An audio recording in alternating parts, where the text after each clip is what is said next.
Hello dear students, as you all know, this is your Environment and Engineering 1 course, which is course number CE 341, and I am your course teacher Nahid Sultana Upama. These are the basically book references that I have used to prepare these slides. You can also go through them. The content that I will be covering today is basically about public water supply, elements of public water supply, the sources of water supply, suitability of sources with regards to quantity and quality, and choices of sources for water supply. And these are basically the learning outcomes that you will get after the completion of my class. So what is actually the public water supply? Public water supply refers to water withdrawn by public and private water suppliers and delivered to users, যেটা আমরা basically water সাপ্লায়ারদের কাছে পেয়ে থাকি সেটাই হলো গিয়ে আমাদের water supply. Public water supplies provide water to domestic, commercial and industrial users, provides water to at least 25 people or has a minimum of 15 service connections. Objectives of water supply. What are the objectives of water supply? To basically supply safe and wholesome water to consumers. To supply water in an adequate quantity. আমাদের demand অনুযায়ী যতটুকু quantity লাগে সেটা যাতে আমরা পাই. To make water easily available to consumers so as to encourage personal and household cleanliness. আমরা যাতে খুব ইজিলি ওয়াটার পাই, যেমন শহরে দেখা যায় আমরা ট্যাপ খুললেই পানি চলে আসে, কিন্তু ওয়ার ইন রুরাল এরিয়াস অনেক কষ্ট হয়. বাট একটা প্রপার ওয়াটার পাবলিক ওয়াটার সাপ্লাইয়ের অবজেক্টিভ হলো যতটা সম্ভব ইজিলি অ্যাভেলেবেল করে দেওয়া যায়. Okay, now the elements of public water supply. এখানে আমরা দেখতে পাচ্ছি there is a source, okay, there is a collection system, then there is a treatment plan. This is the collection system, there is a treatment plan, and there is a distribution system. Okay, এই চারটা element নিয়ে basically public water supply build হয়. ওকে, public water supply এর ফার্স্টের এলিমেন্টটা কি, সেটা হলো গিয়ে আমাদের সোর্স. তো সোর্স হলো গিয়ে আবার ডিফারেন্ট টাইপের হয়. বেসিক্যালি একটা হলো সারফেস ওয়াটার আর একটা হলো আন্ডারগ্রাউন্ড ওয়াটার. আমরা নাম শুনেই বুঝতে পারছি সারফেস ওয়াটার হলো যে উপর থেকে যেটা পাই, মানে যেটা হলো যেমন নদী, লেক, একটা পন্ড অথবা হচ্ছে গিয়ে ইম্পাউন্ডেড রিজার্ভেয়ার, এগুলোর সারফেস থেকে আমরা ওয়াটারটা পাই. আর আন্ডারগ্রাউন্ড হলো মাটির নিচে থেকে যেটা, যেমন স্প্রিংস, ওয়েলস, ইনফিল্ট্রেশন গ্যালারিজ, এগুলোর থেকে আমরা পানি একদম মাটির নিচের থেকে বা গভীর থেকে নিয়ে আসি. ডিপ ওয়েল যেটা আমরা বেসিক্যালি যেটা নর্মালি দেখি. ওকে, আবার ওয়েলও হচ্ছে চার প্রকারের হতে পারে: artesian well, dug well, tube well হলো যেটা আমরা ইউজ করি নর্মালি, অ্যান্ড ইনফিল্ট্রেশন ওয়েল. এগুলোর প্রত্যেকটার ডেফিনেশন এবং ডেসক্রিপশন আমরা বাই দিস কোর্স পড়ব. ওকে, দেন যদি আমরা সামনে আগাই, দেন ফার্স্ট অফ অল সামনে আসে হলো surface water supply. Okay, surface water supply as I said যেটা হলো water surface থেকে যেটা আমরা পাই. Okay, water running across the surface of the ground. Also it picks up many substances through its flow back to the ocean, like it picks up microorganism, organic matter, minerals, etc. It generally obtained from streams, lakes, ponds, etc. Since surface water is highly polluted, it needs actually extensive treatment. Treatment ছাড়া এটা আমরা কখনোই use করতে পারি না. এখানে হলো গিয়ে আমরা রিভার থেকে হলো গিয়ে একটা র ওয়াটার ডাইভারশনে নিয়ে আসি, মানে এখানে হলো জমা থাকে.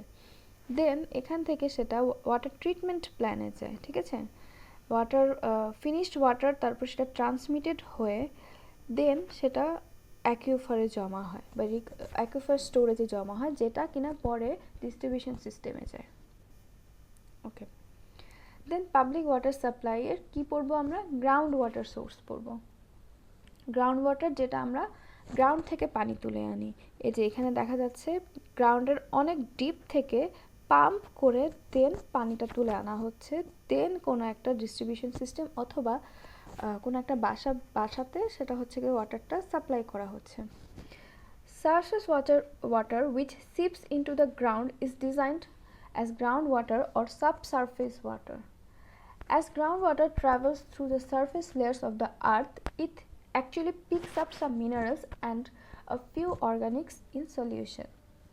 The microorganism and particulate matter find themselves being filtered out in the upper layers, and it is found that most groundwater taken far below the earth's surface and free of microorganism, যেহেতু যেটা third number point বললাম আমি যে আপার লেয়ার্সগুলোতে মাইক্রোঅর্গানিজমগুলো filtered হয়েছে। ওকে, groundwater is basically relatively low in mineral and organic contamination. As I said, groundwater are generally preferred as the source of drinking water to surface waters. Surface water চেয়ে groundwater are safer. Okay, springs, wells and infiltration galleries are from chief groundwater supply. Okay, so আমরা হলো traditional সোর্সগুলো পড়লাম যেটা কিনা surface water and হলো ground water. There are also some non traditional source of water. Okay, non traditional source of water বলতে ocean water, desalination of sea water, যেটা হলো গিয়ে সি ওয়াটার কী থাকে, অনেক লবণাক্ত থাকে, অনেক স্যালিনেটেড থাকে। এটাকে ডিস্যালিনেটেড মানে লবণটাকে আলাদা করে ফেলে দেন এটা আমরা ইউজ করতে পারি। দেন ব্র্যাকিশ আন্ডারগ্রাউন্ড সোর্স, এটাকেও ডিস্যালিনেশন করতে হয়। ব্র্যাকিশ ওয়াটার বলতে বোঝায় the water that has more salinity than fresh water, কিন্তু not as much as sea water, that is actually brackish water, but then again it needs salination. Wastewater reuse, treatment and reuse of West water. The West water যেগুলো আমাদের বাসা বাড়িতে West হয়ে যায় সেগুলো আমরা treatment করে রিইউজ করতে পারি। দেন রেইন ওয়াটার হারভেস্টিং, এই যে বৃষ্টির যে পানিগুলো পড়ে from houses, domes, roof, storm water, এগুলো থেকে সেগুলো আমরা হারভেস্টিং করে মানে রেইন ওয়াটারকে আবার ইউজ করতে পারি। Water trading, import or export of fresh water. Okay, Bangladesh তো হলো গিয়ে রিভার সেন্টার্ড, এখানে প্রচুর পরিমাণে পানি আছে, সো আমাদের ইম্পোর্ট বা এক্সপোর্ট করার অ্যাকচুয়ালি দরকার হয় না, কিন্তু যেসব দেশে পানি খুব কম তারা অ্যাকচুয়ালি ইন্টারন্যাশনালি ইম্পোর্ট অথবা এক্সপোর্ট করে। ওকে, নাও সুইটেবিলিটি অফ ওয়াটার সোর্স, একটা ওয়াটার সোর্সের সুইটেবিলিটি কীরকম, এটার ক্ষেত্রে তিনটা ম্যাটার থাকতে পারে, with regards two quantity, with regards to quality and with regards two cost. Okay, so first of all let us study with regards to quantity. Okay, surface water being directly affected by rainfall is abundant in quantity. Then with the variation of rainfall throughout the year, especially in tropical countries like ours, surface water flow also varies significantly. The flow in the stream may vary from maximum during rainy season, often causing floods, to minimum, sometimes causing long droughts. মানে কোয়ান্টিটিটা actually আমাদের দেশে vary করে। Rainy সিজনে কখনো কখনো floods তৈরি হতে পারে, আবার সামারের ক্ষেত্রে কখনো কখনো লং ড্রটসও তৈরি হতে পারে, মানে খরা যেটা। In case of impounding reservoirs, in addition to rainfall and runoff, the topography of the catchment is important. Okay, reservoir মানে হলো যেখানে পানিটা বেসিক্যালি জমা থাকে, এটা ন্যাচারাল হতে পারে, আর্টিফিশিয়ালও হতে পারে। In addition to rainfall and run off, the topography of the catchment is important. Topography বলতে ওই এরিয়ার ফিজিক্যাল যে অ্যাসপেক্টসগুলো, topography should be such that to drain off the water from all remote points. যেহেতু এটা রিজার্ভার মানে হলো পানি জমা রাখার জায়গা, অ্যাকচুয়ালি টপোগ্রাফিটা এমন হতে হবে, মানে এটা অ্যাকচুয়ালি লোয়ার এলিভেশনে হতে হবে, তাহলে কি হবে, গ্র্যাভিটির মাধ্যমে চারপাশ থেকে পানি এসে সেখানে জমা হবে। That means drain of water from all remote points. Okay,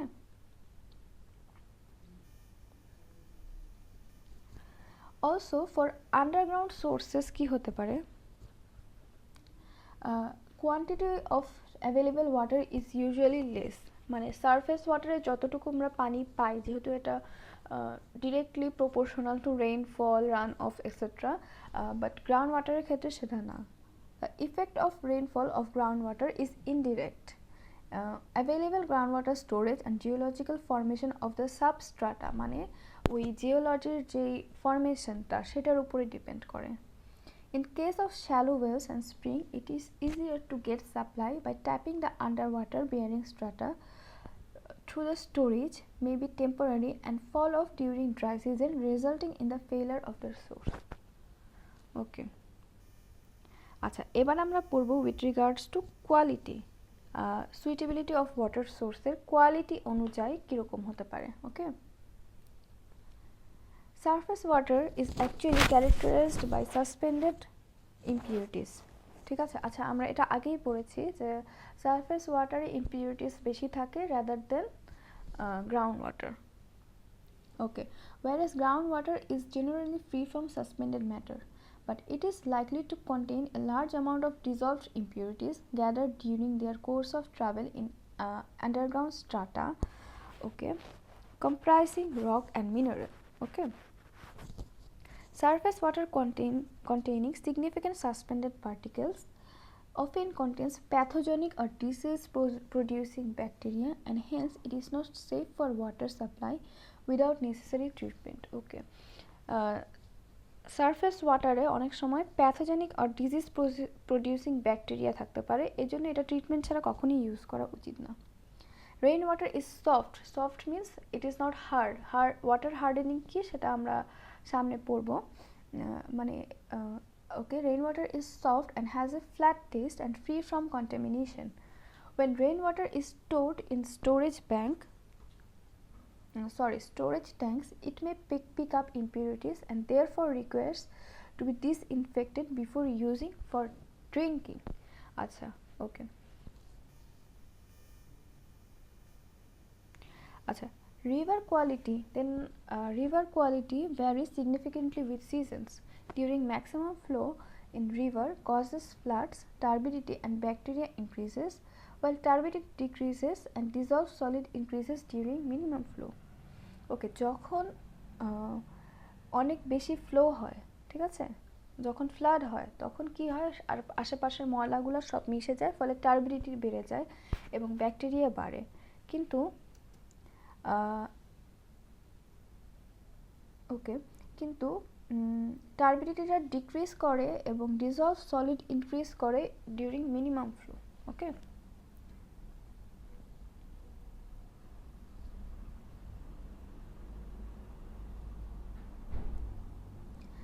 then আমরা চলে যদি যাই গ্রাউন্ড ওয়াটার কোয়ালিটিতে, ground water quality is comparatively better due to the effect of straining, যেটা বললাম যে বিভিন্ন স্ট্রাটাতে ফিল্টার্ড হয়ে দেন হলো সেটা আমরা পাই।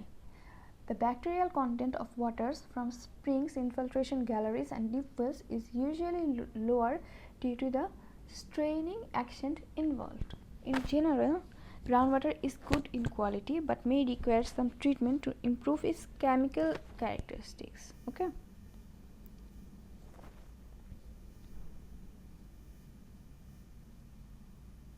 okay, then if we go the choice of water source for water supply, how would we choice? Okay, এখানে হলো তিনটা ফ্যাক্টর কাজ করে, সেটা হচ্ছে গিয়ে quality, quantity, quality and cost. আমরা কিসের উপর ভিত্তি করে আমাদের ওয়াটার সোর্সটা চয়েস করব? ওকে, দ্য কোয়ান্টিটির উপর যদি বেস করে করি, then the quantity of water available from source should be sufficient to cater for the need of the town or the city regarding the domestic service as well as the industrial demands and firefighting requirements and other public uses. মানে আমরা যখন কোনো public water supply choose করব, দেন কোয়ান্টিটিটা adequate হইতে হবে to meet our daily life demands, household demands, then industrial demands. Also যদি কোনোখানে আগুন লাগে বা ফায়ার ব্রেকআউট হয়, সেক্ষেত্রে আমরা প্রয়োজনীয় পানি নিয়ে প্রস্তুত কিনা সেটার উপরেও কোয়ান্টিটিটাকে সেখানে প্রায়োরিটি দিতে হবে। Then if we go to the quality of water should be wholesome, safe and free from any kind of pollution. Obviously যদি সেফ না হয় এবং যদি পলিউটেড থাকে সেটা খেলে আমাদের বিভিন্ন রকম ডিজিজ হতে পারে। Public health should in no way be endangered due to epidemics associated with waterborne diseases. আমাদের এই দশকে বা এই শতাব্দীতে ওয়াটারবর্ন ডিজিজেস অনেকটা কমে গিয়েছে, কিন্তু previously in 90s or 80s there were a lot of breakout of waterborne diseases. So আমাদের এটা মেক শিওর করতে হবে যে অবশ্যই কোনোভাবেই যেন কোয়ালিটিটা কম্প্রোমাইজড না হয়। ওকে, then again cost is a major issue, okay, because সবার ফাইন্যান্সিয়াল অবস্থা এক থাকে না, সো কনজিউমারের জন্য অবশ্যই কস্ট একটা major issue. Cost considerations regarding the development and operation of water supply are also significant. Cost of the supply would depend whether the supply comes by gravity flow from the source or it has to be pumped before supplying. মানে কীভাবে water সাপ্লাইটা হচ্ছে সেটার উপরে depend করে। যদি gravity flow থেকে আসে তাহলে, যদি নর্মালি আসে তাহলে একরকম কস্ট, যদি পাম্পিংয়ের মাধ্যমে আসে দেন পাম্পিংয়ের কস্টটা অ্যাড হবে। Cost also depends on the distance between the source of supply and distribution system. Source এবং আমরা যেখানে কনজিউমার এরিয়াতে পানি পাই সেটার ডিস্টেন্স বেশি হলে অবশ্যই আমাদের পাইপলাইন্স বেশি লাগবে এবং আদার ইকুইপমেন্টস বেশি লাগবে, তো সেক্ষেত্রে দেখা যাবে কস্টটা বেশি পড়ে যাবে। Longer distance mean greater cost of conduits and other things. Okay, in short আমরা যদি বলি cost of water system must be reasonable compared to the number of people served and it must bear a fair relation to the value of property served. Okay, আর actually water distribution system বা water সোর্সটা তো আমরা একদিনের জন্য use করি না।